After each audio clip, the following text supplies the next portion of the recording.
A Associação Tocando em Frente tem o canal do Clube do Livro. Aqui você encontrará diversos títulos com acesso gratuito. Inscreva-se já e compartilhe. Seja bem-vindo e boa leitura!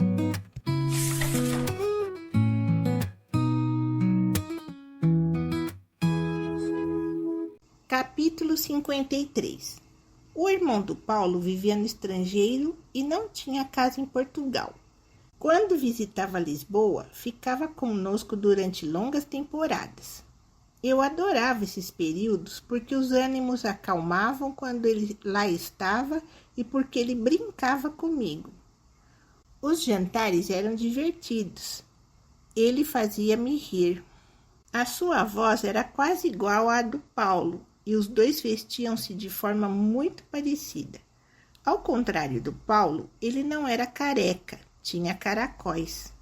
Lembro-me de que o achava muito bonito. Os dois fazíamos uma espécie de dupla contra a violência a que assistíamos. Quando Paulo se sobressaltava, ele piscava-me o olho para me tranquilizar. Falávamos mal do Paulo nas suas costas. Ele imitava-o, o que me fazia rir muito. Sentia-me menos sozinha. Com 7 e 8 anos, eu dizia que ele era o meu melhor amigo adulto. Passávamos horas os dois a brincar. Ele fazia-me cócegas, pegava-me pelos braços e fazia-me girar, eu sentava-me ao seu colo. Durante uns anos, deixou de vir passar tempo conosco. Estava sempre no estrangeiro. Nesse período, a partir dos meus 12 anos, falávamos a toda hora pelo chat do MSN e por Skype. Escrevíamos em inglês sempre, porque dessa forma eu podia praticar e porque era a língua em que ele se sentia mais à vontade. Quando eu tinha 13 anos, ele perguntou-me se eu já usava sutiã e disse-me que gostaria de ver. Pediu-me que ligasse a câmera. Esse pedido ia sendo cada vez mais frequente nas nossas conversas. Eu nunca o fiz e fiquei apavorada, mesmo sem perceber o que se passava. Ele tinha quase 50 anos, mas falava mal dos adultos. Dizia que os adultos eram uma seca e que era por isso que preferia conversar comigo. Falava de um dia me ir buscar à escola quando voltasse a Portugal. Contou-me sobre a primeira vez em que tinha ido para a cama com uma rapariga. Perguntou-me se eu já tinha perdido a virgindade e pediu-me que lhe contasse quando isso acontecesse, mas para eu nunca dizer à minha mãe e ao Paulo, porque eles eram adultos chatos. Um dia, disse-me que estava a ficar preocupado porque sempre que fazia sexo com a namorada, pensava em mim. Eu tinha 13 anos, ainda não sabia muitas coisas, mas percebi que o meu aliado, afinal, não era nada disso. Capítulo 54. Uma vez, cheguei a casa e cheirava a verniz. Entrei na sala e vi a minha mãe sentada no sofá e o Paulo agachado no chão, a pintar-lhe as unhas dos pés com um pequeno pincel. Ele estava radiante. Usava o habitual cuidado que punha nos seus trabalhos. Estavam os dois muito felizes. A minha mãe sorriu e levantou as mãos para me mostrar as unhas, já pintadas de vermelho vivo. Capítulo 55. Por vezes, formavam-se pequenas alianças entre os dois de nós. A minha mãe e eu juntávamos-nos com frequência às escondidas para nos queixarmos e dizermos mal do Paulo, como sindicalistas inconformadas. Recordo-me de, por exemplo, no jantar, ter aspirado com a boca o fio de espaguete, como gostava de fazer, e de com isso ter salpicado molho de tomate para a camisa dele. Ele repreendeu-me o modo de comer e o barulho, mas, estranhamente, não reparou que a camisa tinha ficado suja. Passei o jantar a olhar para aquelas pequenas nódoas, com pressa para que a refeição acabasse e eu pudesse sair dali antes que ele percebesse. A minha mãe, que também estava de frente para o Paulo e para as nódoas, não disse nada. Senti-me agradecida por essa proteção muda, mas fundamental. Eu também fazia alianças com o Paulo. Estávamos alinhados sobre a circunstância de a minha mãe dormir muitas vezes até tarde. Ao fim de semana, ele e eu cruzávamos-nos de manhã na cozinha e, com a superioridade irracional das pessoas matinais, fazíamos juízos críticos em relação às horas a que a minha mãe acordava. A dada altura, quando eu tinha 10 anos, ele convenceu a minha mãe a comprar um carro com 2 lugares. Era um descapotável desportivo verde escuro. Na época, pensei que esta compra era totalmente desprovida de sentido. Na verdade, resultava de uma intenção evidente do Paulo. Era um carro que excluía sempre alguém. Na maioria das vezes, eu. Quando os via a ir para algum lado nesse carro, sentia uma angústia grande, como se tivesse ficado de fora por uma decisão daquele momento e não por uma decisão prévia, a da compra do carro. A cada vez que isto se repetia, a dor repetia-se, mas ao mesmo tempo parecia nova.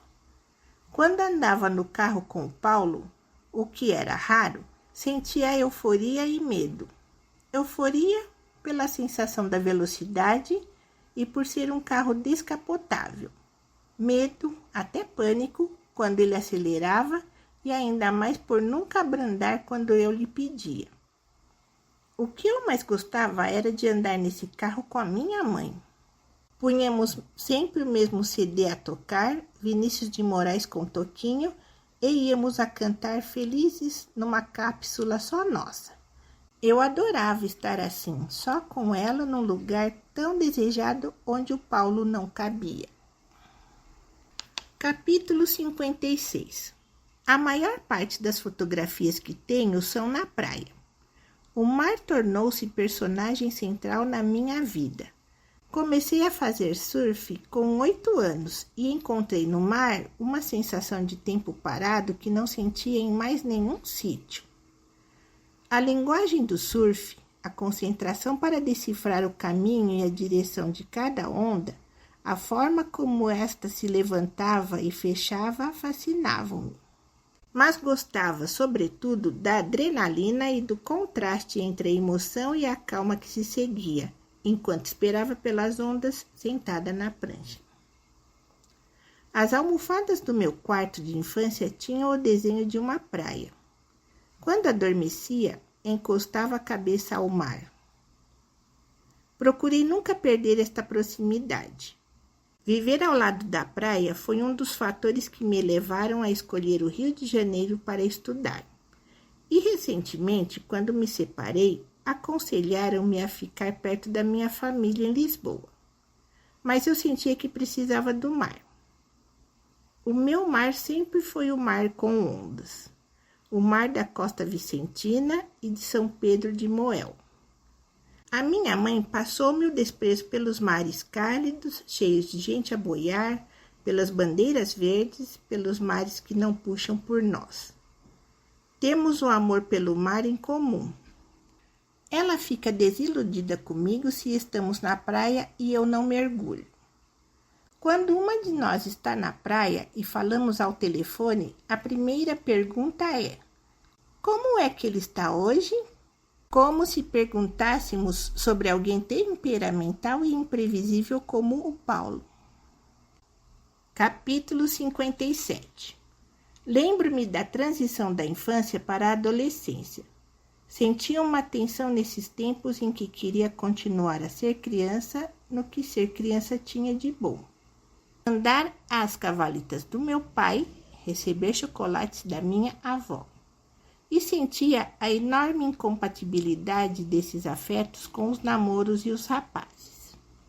Tenho a distinta recordação de contemplar o meu roupeiro, devia ter 15 anos, e de me contorcer numa angústia inexplicável, de alguma forma relacionada com meu primeiro namorado, com quem passava horas aos beijos piganhentos em bancos de jardim.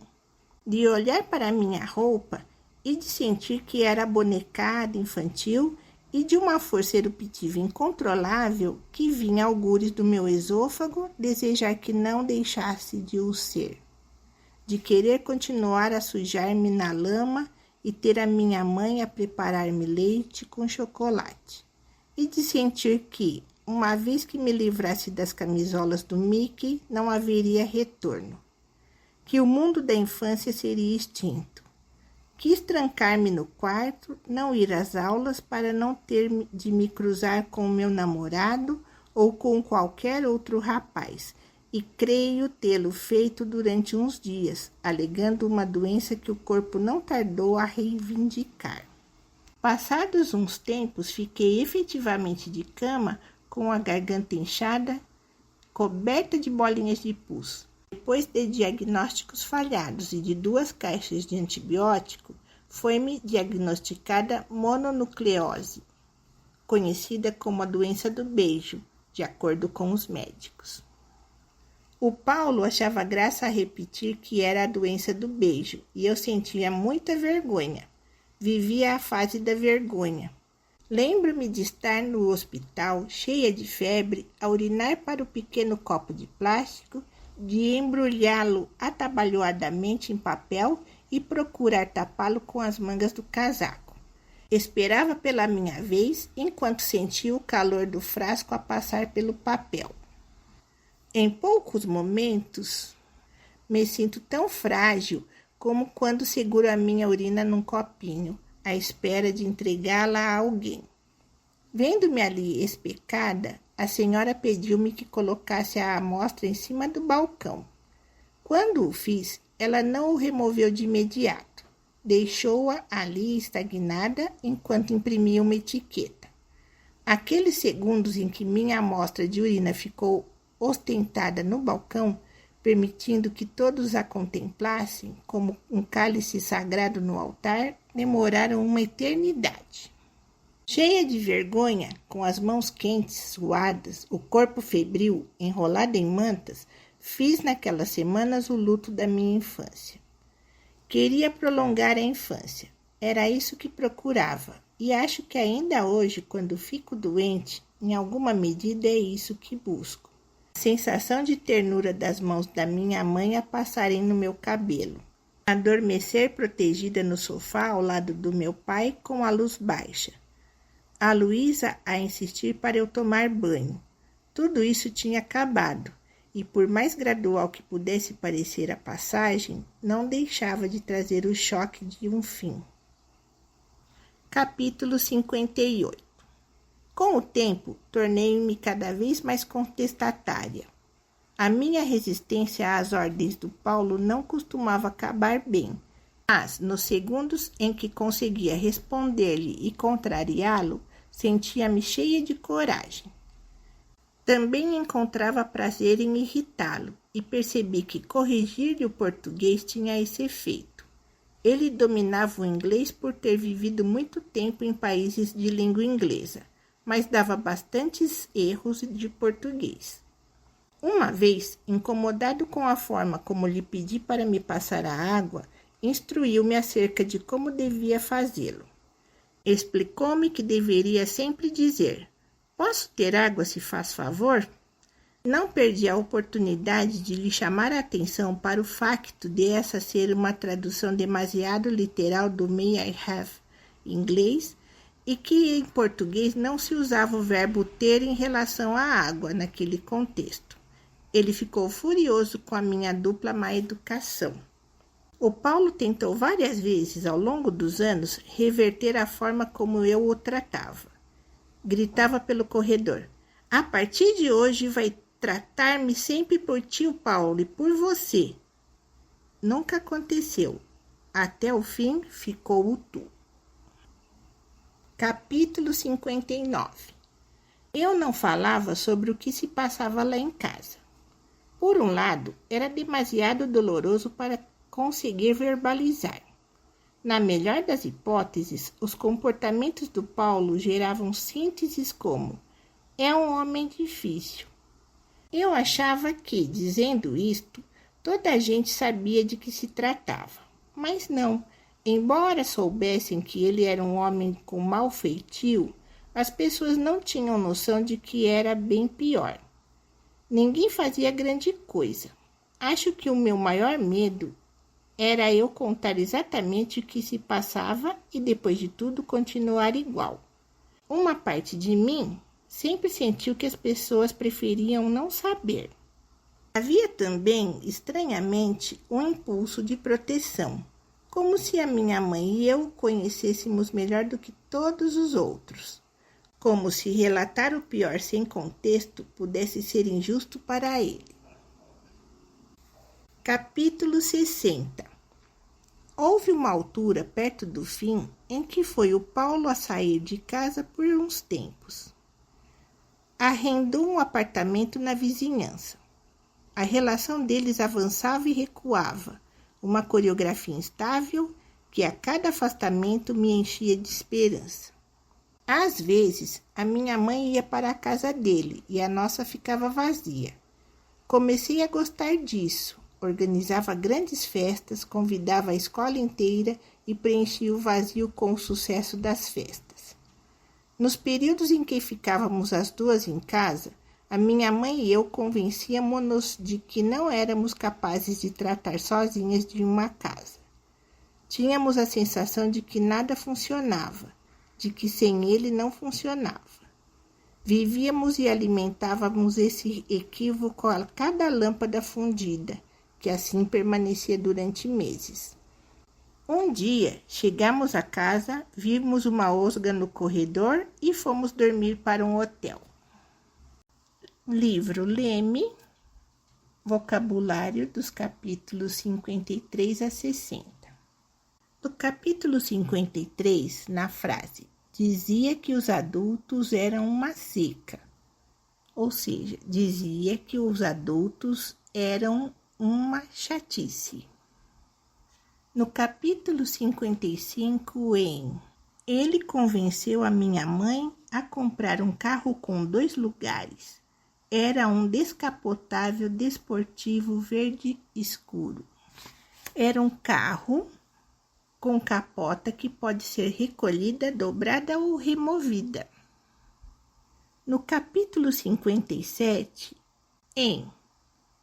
com quem passava horas aos beijos peganhentos em bancos de jardim. Peganhentos é pegajosos. Também no capítulo 57 temos vendo-me ali especada, vendo-me ali parada, encostada. No capítulo 60, na última frase, um dia chegamos a casa, vimos uma osga no corredor e fomos dormir para um hotel. Osga é uma lagartixa ou um pequeno lagarto.